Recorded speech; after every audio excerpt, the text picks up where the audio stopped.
Scumbags and assholes are everywhere. It's retarded. You might think that, oh, those people are really nice, oh, they're really good. It's not true. There are assholes everywhere. That's what MMOs have taught us. Doesn't matter what country people come from, doesn't matter what creed they are, what faith they are. Assholes.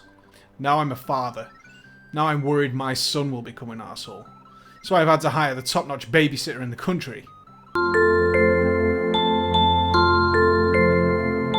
Now I'm not saying I've never been an asshole. I told a whole story time about it.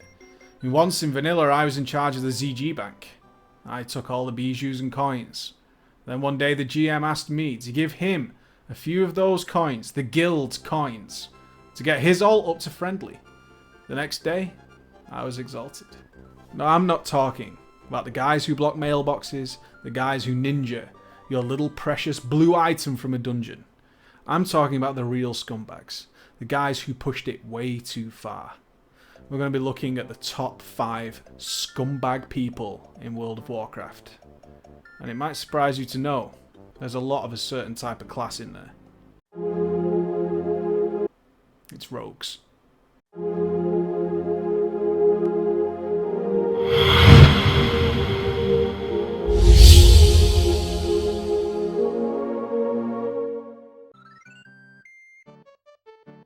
This one is close to my heart. He's actually a member of my guild.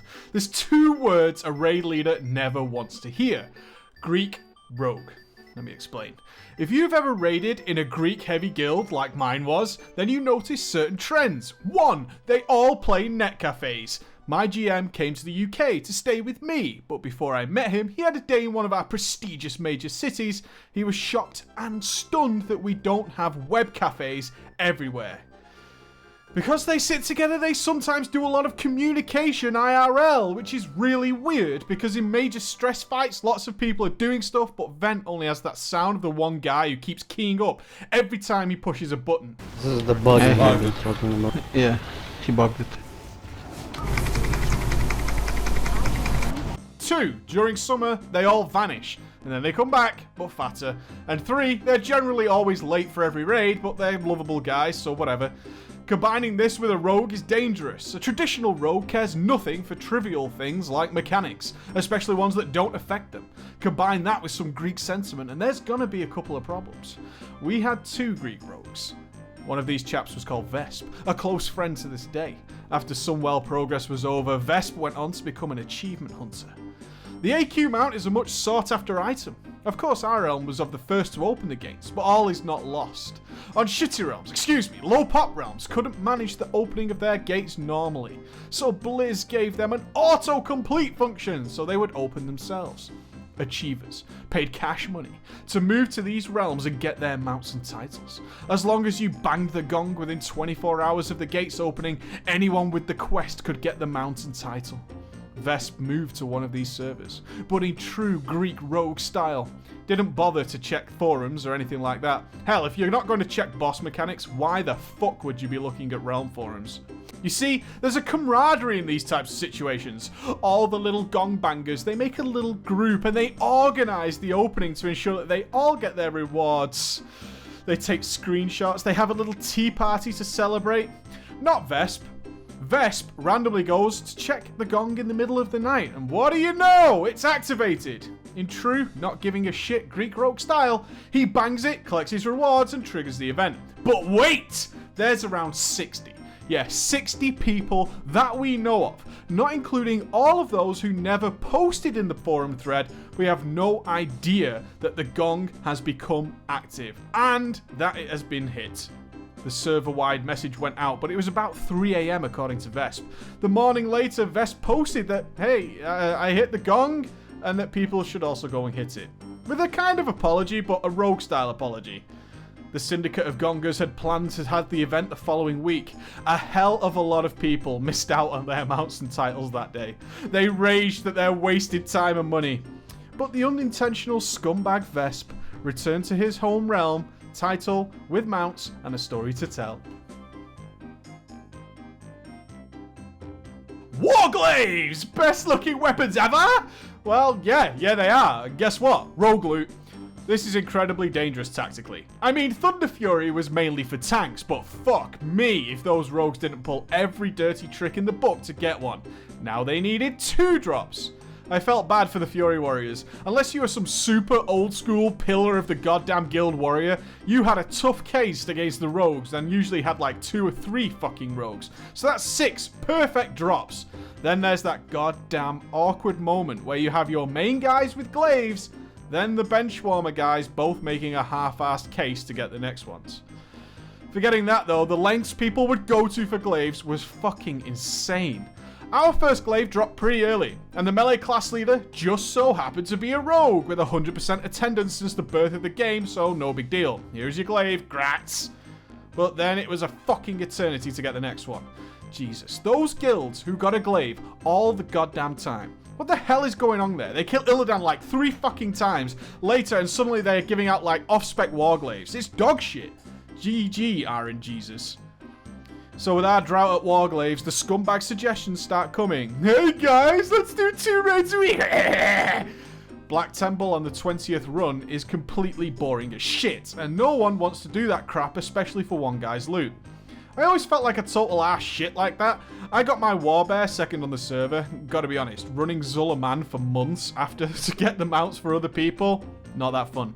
And that was a guaranteed drop, let alone a random rare chance.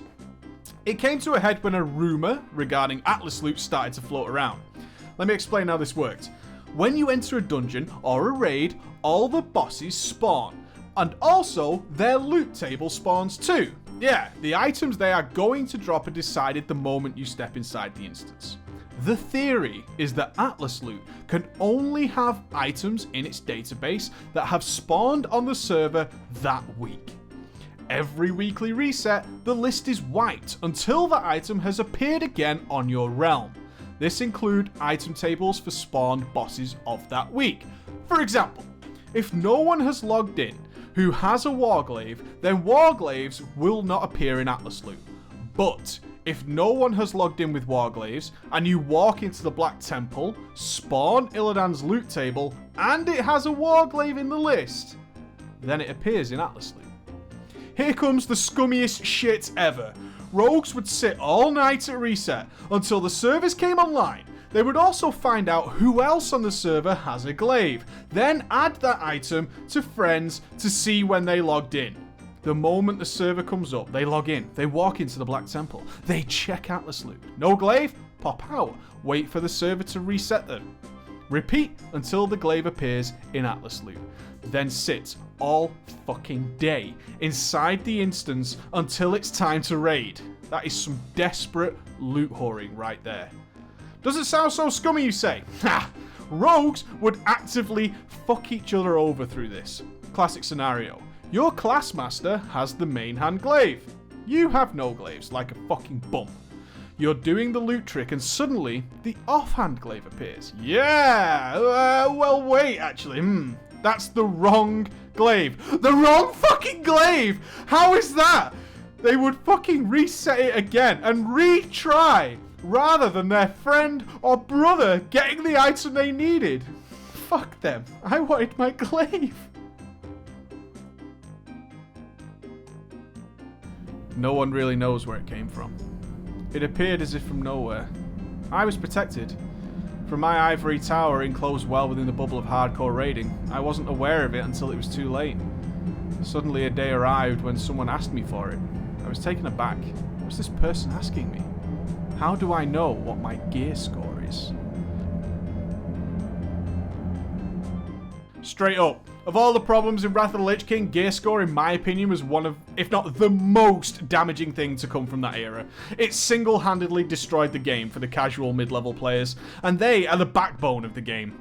The add-on actually makes sense. The game for most people is the pursuit of gear, so who in their right mind wouldn't want to apply a number to it? A high score, something simple so gear can be compared to others. But in words of the immortal, the unstoppable Dr. Ian Malcolm. Yeah, but your scientists were so preoccupied with whether or not they could, they didn't stop to think if they should. This add-on. This fucking add-on. Jesus motherfucking Christ. It was like asshole fertilizer about the most stupid goddamn line of thinking where if someone has a higher gear score then they have done more content and therefore they are the better player. That's only true for the higher end raiders. What happened is shit players with shit gear out EPing each other with other shit gear. It's like two blind people arguing over their whack-a-mole scores. Then it spawned even more insane things. Gear score requirements for pickup groups combined with the achievement spam. It was so toxic. It became accepted to require, as a minimum, a fucking minimum, to have a higher gear score than a dungeon loot could actually give you. What? Who? Why? So gear score had infected the majority of the player base. Now enter the most scumbag idea ever. Let's screw with the gear score, guys. It's like whipping a puppy. If someone was putting faith in this add-on to make decisions, such as the healers wearing stam trinkets, as it has a higher gear score, then they are so open to trolling. Enter VHel. In my opinion, one of the best WoW PvP casters when it was on the competitive scene. He knows the game, he was close to the community, and the balance problems. Now, it's important to note that VHel claims he didn't create this situation personally, but he certainly was the person who spawned it. Blizz was toying with the idea with early real ID. Such ideas as revealing real names to everyone, which as you can imagine caused many waving fists and floppy boners. Mr. VHel released a screenshot that the latest update to Gear Score was also going to have that person's email address in the tooltip when you moused over them. This is like a tactical noob nuke. You've got all these fucking people who don't know any better, all using Gear Score, and now you're telling them it's going to reveal who they really are. These guys rely on the fact that they could go, oh, I'm Tony fucking Stark. I drive home in my Ferrari to my goddamn Malibu mansion to fuck my supermodel hot wife. And now it might not be able to be that way. So scummy. I could accuse Blizzard of a lot of scumbag things. I could mention downsized raids.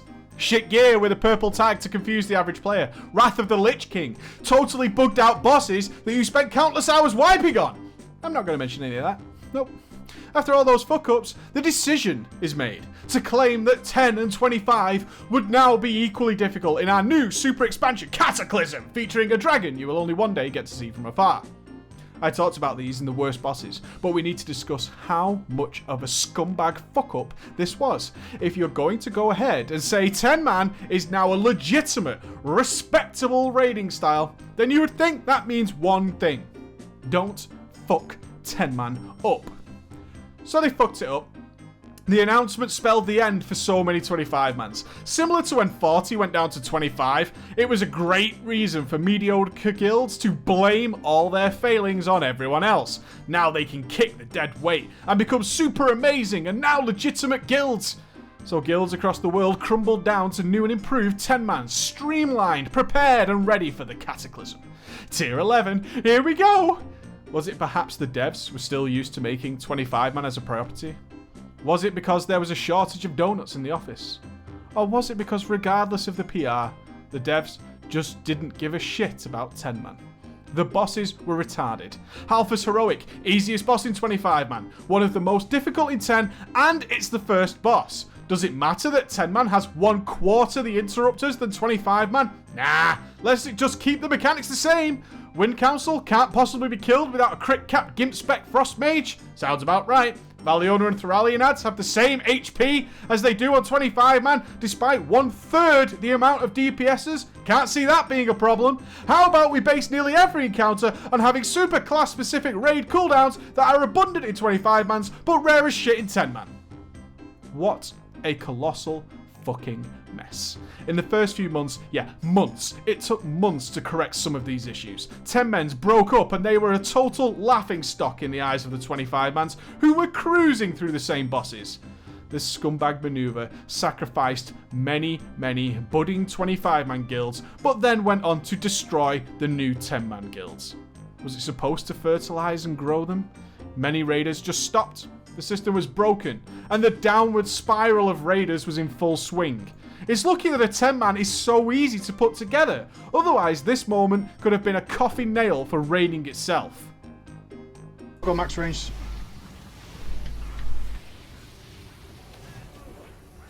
Come on, come on, come on, come on, come on.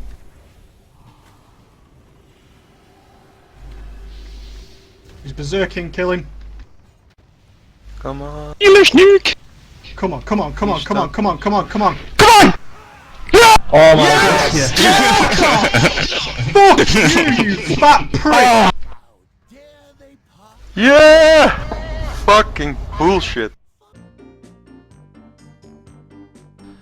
This is it. The ultimate scumbag moment. Nothing has ever made me more angry than this shit. And of course, it's the most scumbag thing done in WoW. Nay, any MMO. And always, it's developed under the banner of what's fair. DKP. Dragon Kill Points. The answer to an obvious problem. Back when raids were like this. Oh! And not this. And bosses dropped less loot than a trash pack. A system was needed to decide who gets what. Gotta remember, for every reasonable normal person, there is also 100 loot whoring assholes ready to screw someone over. So give them points to spend, and everyone will get what they deserve, and it will be 100% fair, and no one ever will abuse the system. Trust is the cornerstone of every online game. DKP is easier today. In-game virtual interfaces make it hard for the scumbags to have their way, but it still happens. DKP abuse is the most scumbag piece of shit thing someone can do. It's a knock-on effect, basically. Shits on every member of the guild at some point. It's not helped that 1, it's so easy, and 2, there is no such thing as a completely fair system. If you have DKP, you better lube up. Someone's gonna get screwed. Look at the basic system. You raid, you get points, you spend points on loot. Easy. Until you factor in Jimmy the no-life motherfucker who turns up and gets into the raid for some fucking reason, even though he wasn't booked. He has infinite DKP and a ton of gear, so he's getting more DKP that he can't even spend. Then Timmy. Little Timmy, the new recruit, shows up a few weeks later. He has no fucking points. He has to take loot no one else wants to gear up and be useful. Ends up in negative DKP with 0 chance of recovery. Fucked. What about DKP whoring? The biggest bullshit in any progression guild. No motherfucker will bid on regular items like tier items, or the not best in slot goddamn item. These scumbags would rather see upgrades disenchanted than risk spending points and not getting that super awesome weapon drop that we won't get to because we skipped upgrades. Fucked. So now we reset the DKP. Each tier to make it fair again. Is that fair to Jimmy No Life? No. Is it fuck? He legitimately raided every waking second, and you invited him to the raid. Why should he get screwed? So he complains at you, and you tell him, hey, it's done. The system wasn't fair. So he leaves the guild. And GG, guess what? Next raid, you're missing someone, and Jimmy's now in a better guild and raiding. Fucked. Then it gets even more scummy. Fact is, if you have a DKP website, then some joker has to fill it in. You're going to trust Billy Anonymous from God knows what country to record and enter all the DKP after the raid. This guy is now responsible for all the harmony in your guild. Barely anyone is trustworthy enough to be consistent in this, even if they are honest. People make mistakes, and then the whole system crumbles. Rage, confusion, and instead of killing bosses, people are arguing that Johnny Knobhead got a pair of fucking sandals last week and it's not on the DKP site. Then it gets simpler. Your DKP is actually a complete scumbag, and alters the DKP to suit his friends or himself. I once found a guy going back months and deleting items from people to boost their DKP. Almost impossible to spot until some loot whoring runner is on his own private DKP record notices the difference. Scumbags shitting on scumbags. I've seen nearly every DKP system and they all suck monkey nuts. Then the ultimate answer, a loot cancel. Fuck my life. Let's base it on opinion instead. That will never get abused. Did you like that? Do you want to see more? Why don't you do a like so I can know you want me to make more video scenes? Bye.